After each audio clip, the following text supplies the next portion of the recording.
Hello everyone, जिया कहानियाँ में आपका स्वागत है। आज की कहानी सास बहू का रिश्ता। बहू, कोई काम तो समय पर कर लिया कर। बाथरूम में 2 दिन से तुम्हारे कपड़े पड़े हैं, उन्हें धोकर फैला तो दो, सुरेखा ने कहा। अच्छा, फैला दूंगी, आप तो मेरे पीछे ही पड़ जाती हैं, बहू ने अपने कमरे से तेज आवाज में उत्तर दिया। इसमें चिल्लाने की क्या बात है? चिल्लाने की बात क्यों नहीं है? कपड़े मेरे हैं, फट जाएंगे तो मैं आपसे मांगने नहीं आऊंगी। आपको क्या परेशानी है? बहू अपने कमरे से बोलती हुई बाहर निकली और तेज कदमों से चलती हुई बाथरूम में घुस गई और अपना सारा गुस्सा उन बेजान कपड़ों पर उतारती हुई बोलती जा रही थी। अब इस घर में रहना मुश्किल हो गया है मेरा। थोड़ी देर आराम करना भी किसी को नहीं सुहाता। इस घर के लोग चाहते हैं कि मैं नौकरानी बनकर सारे दिन काम करूं, सबकी सेवा करूं, जैसे मेरा शरीर हाड़ मांस का नहीं पत्थर का है।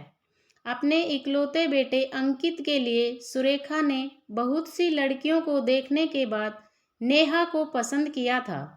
दूध की तरह गोरी और बीकॉम तक पढ़ी सर्वांग सुंदरी नेहा को देखते ही सुरेखा ने कहा, घर आते ही घोषणा कर दी थी कि मेरी बहू बनेगी तो नेहा ही।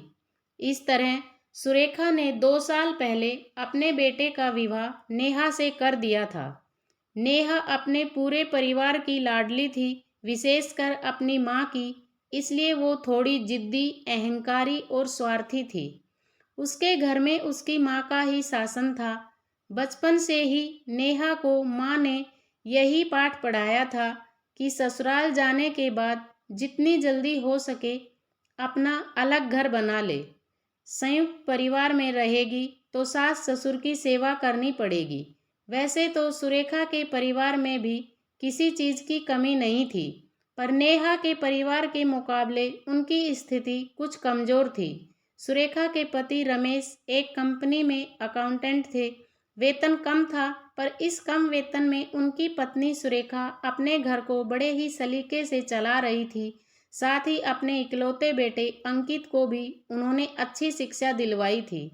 इस समय अंकित एक विदेशी कंपनी में प्रोजेक्ट मैनेजर के पद पर कार्य कर रहा था, जिसकी शाखाएं देश भर के बड़े बड़े शहरों में थी। अंकित को अक्सर अपनी कंपनी की अलग अलग तरह जगह की शाखाओं का दौरा करना पड़ता था। अंकित जानता था कि कितनी कठिनाई से उसके मम्मी पापा ने उसे अच्छी शिक्षा दिलवाई है, इसलिए उसका झुकाव हमेशा अपने माता पिता और अपने घर की ओर रहता था। वह अपने वेतन में से कुछ नेहा को देकर बाकी पैसा अपनी मम्मी के हाथों में रख देता था। 2-3 महीने तो नेहा ने यह सब देखकर एडजस्ट कर लिया। यहाँ की सारी बातें अपनी माँ को बताना कभी नहीं भूलती थी। दिन भर की घटनाओं की जानकारी वह अपनी माँ को दे दिया करती और माँ उसे अपना गुरु मंत्र देना कभी नहीं भूलती थी। जो बेटी अपने ससुराल की सारी बातें अपने मायके में बताती है, वे ससुराल में कभी भी एडजस्ट नहीं कर पाती हैं। करीब 3 महीने बाद नेहा ने पहले तो अपने पति पर शासन करना शुरू किया और जब वहाँ बात नहीं बनी तो उसने अपनी सास सुरेखा से बात बात में झगड़ा करना शुरू कर दिया। अब तो इस घर में हर दिन सास बहू में झगड़ा होने लगा। जिस घर में नेहा के आने से पहले जो शांति थी, अब उस शांति का वहाँ नामो निशान भी नहीं रहा। अब सुरेखा की दोपहर घर से थोड़ी दूर एक कमरे में गरीब बच्चों को पढ़ाने में व्यतीत होने लगी। सुरेखा का पति रमेश एक शांति प्रिय व्यक्ति होने के कारण दोनों को कुछ भी कह नहीं पाते थे। पत्नी को अधिक प्यार करते थे, इसलिए उसे अपने तरीके से समझा दिया और बहू के मुंह लगना उचित नहीं समझते थे, इसलिए वे अपने ऑफिस से लेट आने लगे। अंकित की भी यही स्थिति थी। जिस माँ ने तमाम मुसीबतें झेलकर उसे पाल पोस पढ़ा लिखाकर इस लायक बनाया कि वह इज्जत की रोटी कमा सके, उनसे वह कठोर बातें बोल ही नहीं सकता था। लेकिन नेहा के सामने उसकी हिम्मत ही नहीं होती थी। उधर नेहा रात दिन अंकित के कान भरने लगी कि अब वह इस घर में नहीं रहेगी। उसे या तो वह उसके मायके पहुंचा दे या दूसरा मकान किराए पर लेकर रहे।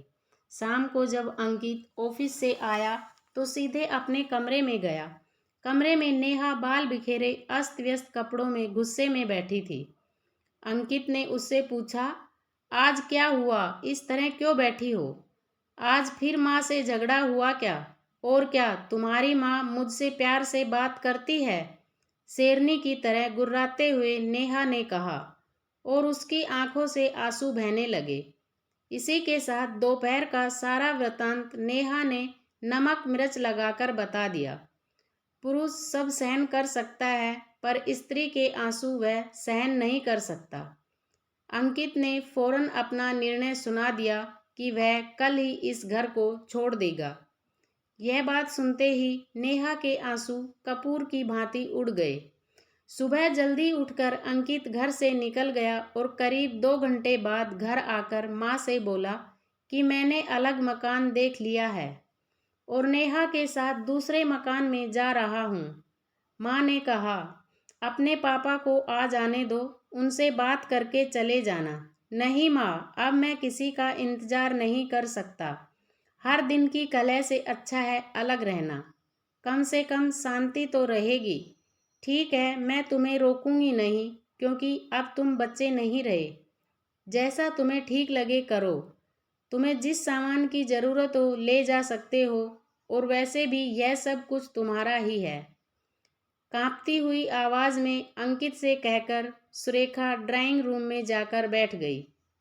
उस समय उनकी आंखों से आंसू थे, जिन्हें वे अपने आंचल से बार बार पोंछ रही थी। थोड़ी देर बाद अंकित जाकर एक छोटा ट्रक ले आया। साथ में 2 मजदूर भी थे। मजदूरों ने सामान को ट्रक में चढ़ाना शुरू कर दिया। आधे घंटे बाद उसी ट्रक में दोनों पति पत्नी भी बैठकर चले गए। सुरेखा की हिम्मत ही नहीं हुई कि वह बाहर निकलकर उन दोनों को जाते हुए देखे। शाम को जब रमेश जी ऑफिस से आए तब उन्हें अपनी पत्नी सुरेखा से सारी जानकारी मिली। दुख तो बहुत हुआ, पर हर दिन लड़ाई झगड़ा से अच्छा है दोनों जगह शांति तो रहेगी, यह सोचकर चुप रहे। उस रात दोनों पति पत्नी ने खाना नहीं खाया। अंकित और नेहा को गए हुए करीब 1 साल हो गया था। ठीक दिवाली के 10 दिन बाद ही दोनों ने घर छोड़ा था।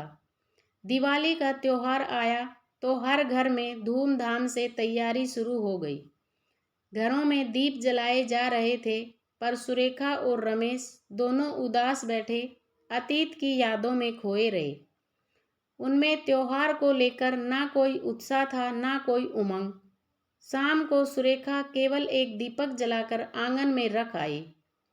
दीपावली के 2 दिन बाद रमेश को ऑफिस भेजकर सुरेखा बच्चों को पढ़ाने चली गई, और जब वह शाम को लौट रही थी तो रास्ते में उनकी मुलाकात एक अनजान औरत से हो गई, जो उन्हें जानती थी, पर सुरेखा उसे नहीं जानती थी। पहले तो उस औरत ने सुरेखा को नमस्ते की, फिर बताया कि नेहा व अंकित उसके मकान के पास ही रहते हैं। आज नेहा की तबीयत ज़्यादा खराब थी और उसे उसके मकान मालिक अस्पताल ले गए हैं, क्योंकि अंकित यहाँ है नहीं और नेहा की डिलीवरी होने वाली है।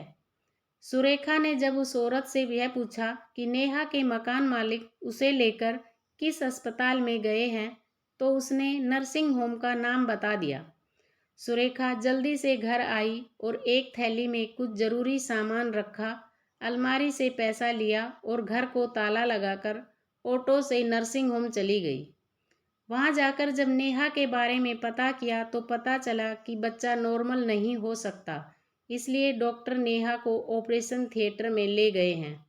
सुरेखा नर्स से जब नेहा के बारे में पूछ रही थी तब वहीं पर नेहा के मकान मालिक भी खड़े थे। वे समझ गए कि यह महिला शायद अंकित की माँ है।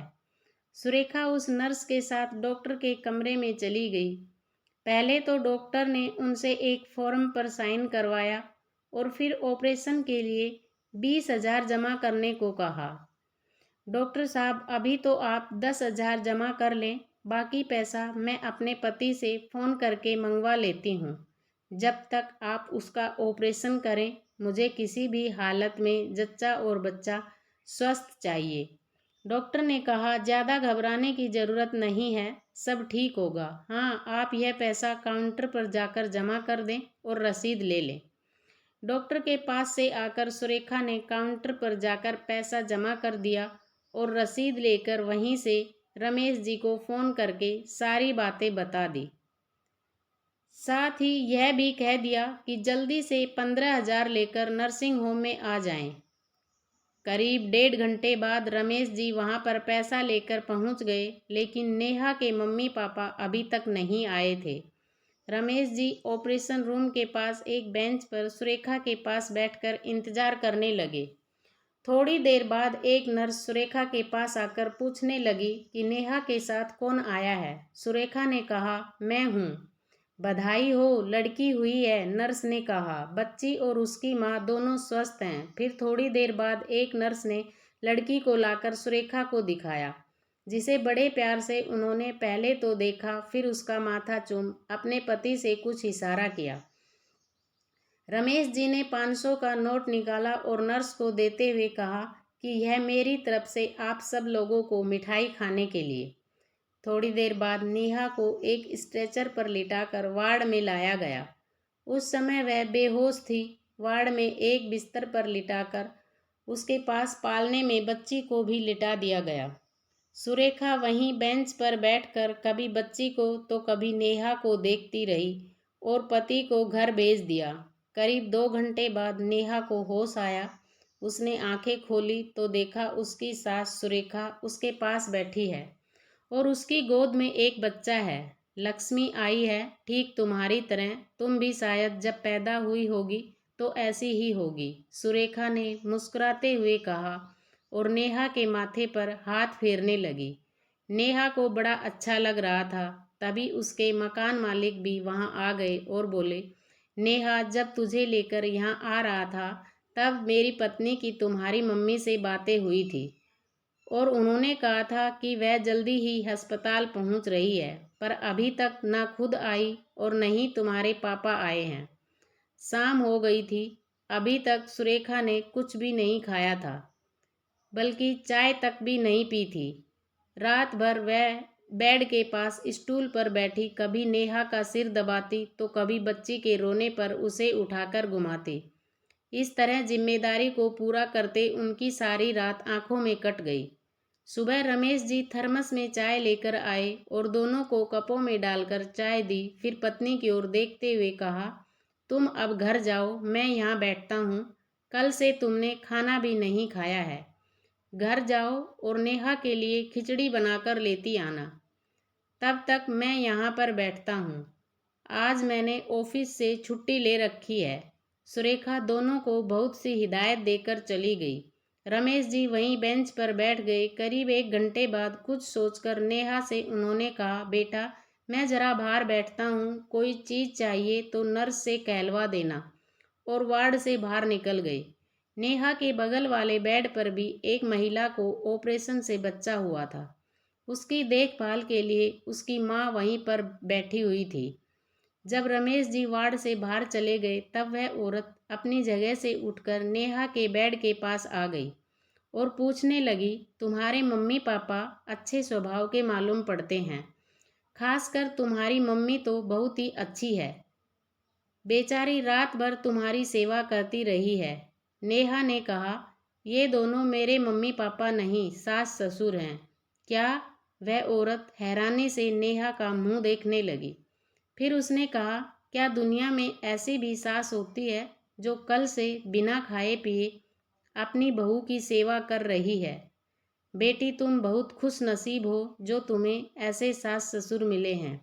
पूरा वार्ड अब तक यही समझ रहा था कि यह तुम्हारे मम्मी पापा हैं। कोई सास अपनी बहू के लिए इतना कर सकती है, यह मैंने पहली बार देखा है। अगर हर सास तुम्हारी सास जैसी हो जाए तो कोई बहू जलकर नहीं मरेगी, कोई बहू गले में फंदा डालकर नहीं मरेगी, कोई बहू जहर खाकर या गाड़ी के नीचे आकर अपनी जान नहीं देगी। मैं तो तुम्हें यही कहूँगी कि कभी अपनी सास को तकलीफ मत देना, कभी उनसे कठोर बातें मत बोलना, और बेटी, सच्चे मन से उनके बुढ़ापे में सेवा करोगी तो इस बुढ़िया की आत्मा तुम्हें आशीर्वाद ही देगी। इतने में एक नर्स नेहा को इंजेक्शन लगाने आ गई और वह औरत अपनी बेटी के पास वापस चली गई। नेहा सोचने लगी कि उसकी मम्मी भी एक औरत है और उसकी सास भी, पर दोनों में कितना फर्क है। एक केवल शासन करना चाहती है, दूसरी नम्रतापूर्वक अनुसरण। एक किसी के घर को तोड़ना चाहती है तो एक घर को बचाने के लिए खुद तकलीफ उठाती है। एक में दिखावा है, अभिमान है, तो दूसरी में गंभीरता और सहजता है। पहली नारी है इसलिए सम्माननीय है, दूसरी सम्मान के साथ साथ श्रद्धा और प्रेम की पात्र भी है। एक केवल जननी है तो दूसरी माँ। नेहा की आंखें छलक रही थी। बेटा चाय पी लो, रमेश जी की आवाज़ से नेहा का ध्यान भंग हो गया। नेहा ने बड़े ध्यान से अपने ससुर की ओर देखा और सोचने लगी, इस व्यक्ति ने आज तक मुझे बेटा के सिवा और किसी नाम से बात नहीं की। मैंने ही कभी कठोर शब्द बोले, इन लोगों के साथ गलत व्यवहार करके मैंने बहुत बड़ा अपराध किया है। फिर नेहा का ध्यान भंग हुआ क्योंकि रमेश जी बगल वाली महिला से कह रहे थे, बहन जी आपको एक कष्ट दे रहा हूँ, आप जरा मेरी बहू को हाथ लगाकर उठा दें ताकि वह चाय पी ले। वह औरत उठी और नेहा को उठाकर चाय पिलाने लगी तो रमेश जी वार्ड से बाहर चले गए। करीब 10 बजे सुरेखा खिचड़ी और कुछ साफ सुथरे कपड़े लेकर आ गई और नेहा को धीरे से बैठाकर चम्मच से अपने हाथ से खिचड़ी खिलाने लगी। आज नेहा को यह खिचड़ी मोहन भोग के समान लग रही थी।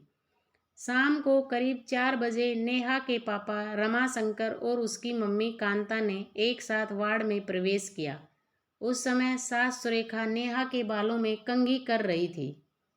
बेड की दूसरी तरफ एक खाली बेंच पर वे दोनों बैठ गए। दोनों का यहाँ आना ऐसा लग रहा था कि जैसे किसी पार्टी में आए हों। दोनों के कपड़ों से महंगे परफ्यूम की खुशबू आ रही थी। पूरा जच्चा बच्चा वार्ड उस खुशबू से महक रहा था। दोनों ने औपचारिकतावश हाथ जोड़कर सुरेखा को नमस्कार किया, पर फिर उनसे कोई बात नहीं की। एक थैली में कुछ सामान रखकर सुरेखा ने उठाते हुए कहा, नेहा जितना मुझसे बन सका मैंने कर दिया। अब तुम्हारे मम्मी पापा आ गए हैं, अब मैं अपने घर जा रही हूँ। तुम भी एक सप्ताह बाद अपना टाका कटवाकर अपने घर चली जाओगी। और हाँ, आज तक की दवाइयों का और अस्पताल का जितना भी बिल बना था उसका भुगतान मैंने कर दिया है, जिसकी सारी रसीद तुम्हारे तकिए के नीचे रखी हैं। अंकित आएगा तो उसे मेरा आशीर्वाद कह देना। इतना कहकर चलने के लिए जैसे ही उन्होंने कदम बढ़ाया, अचानक लगा कि उनका आंचल कहीं फंस गया है। उन्होंने पीछे मुड़कर देखा तो नेहा उनका आंचल पकड़े हुए उन्हें ही देखे जा रही है। सुरेखा ने आंचल छुड़ाने की कोशिश की तो नेहा धीरे से बोली, मम्मी क्या अपनी इस बेवकूफ़ बेटी को माफ़ नहीं करोगी? सुरेखा ने झट से नेहा को अपने गले से लगा लिया और उस समय उनकी भी आंखें छलछला उठी। उन्होंने उसके माथे को सहलाते हुए कहा, पगली कहीं माँ भी अपनी बेटी से नाराज होती है? खुद को बेवकूफ़ क्यों कहती हो? अरे सैकड़ों लड़कियों में से चुनकर तुझे मैं अपने घर लाई थी, तो तू बेवकूफ़ कैसे हो गई? तू मेरी बहू नहीं बेटी है और मैंने तुझे हमेशा बेटी ही समझा है। सुरेखा रोती जा रही थी और कहती जा रही थी, ज़्यादा नहीं रोते बेटा, अभी तुम्हारा शरीर कमज़ोर है, टाके कच्चे हैं, रोने से उस पर जोर पड़ता है और टूटने का डर रहता है। यह कहते हुए वह अपने आंचल से उसके आंसुओं को पोंछने लगी। अचानक सुरेखा का ध्यान दूसरी तरफ बैठे रमाशंकर और उनकी पत्नी कांता की ओर गया। वह लोग कब के चले गए थे। शायद कांता ने सोचा होगा कि यहाँ अब उनका कोई काम नहीं, क्योंकि उनकी कोई भी चाल अब नेहा पर असर नहीं करने वाली। एक सप्ताह बाद नेहा के टाँके कट चुके थे और उसे अस्पताल से छुट्टी की अनुमति मिल गई थी। अंकित भी टूर से वापस आ गया। जब वह अपने कमरे पर गया तो उसे वहाँ सारी बातों की जानकारी मिल गई। वह अपना सामान कमरे में रखकर सीधे अस्पताल चला आया। माँ को नेहा के पास देखकर पहले तो ग्लानि से अंकित के पाँव आगे नहीं बढ़ पा रहे थे, लेकिन जब उसने नेहा और अपनी मम्मी को मुस्कुराते हुए देखा तो मम्मी के पास जाकर उनके चरण छूकर प्रणाम किया। अस्पताल से जिस दिन नेहा को छुट्टी मिली उसने स्पष्ट कह दिया कि वह अब किराए के मकान में न जाकर मम्मी के साथ सीधे घर जाएगी। इसलिए उसे लेकर सुरेखा घर आ गई थी। सास बहू अब माँ बेटी की तरह रहने लगी। अब उस घर में खुशियां ही खुशियां थी। सभी के चेहरे मुस्कुराते रहते थे। नन्ही सी जान सबके लिए खिलौना बनी हुई थी। नेहा ने झुककर पहले सुरेखा के पैर छूकर उसे प्रणाम किया। फिर उसने कहा कि मम्मी, पीहू को आज यही आशीर्वाद दे कि इसमें आपके जैसे गुण आ जाएं और वह जिस घर में जाए उस घर को स्वर्ग बना दे। दोस्तों, वीडियो कैसा लगा? वीडियो अच्छा लगा तो लाइक एंड शेयर ज़रूर करें। चैनल पर नए हैं तो चैनल को सब्सक्राइब करना ना भूलें। मिलते हैं अगले वीडियो में। जय श्री राम।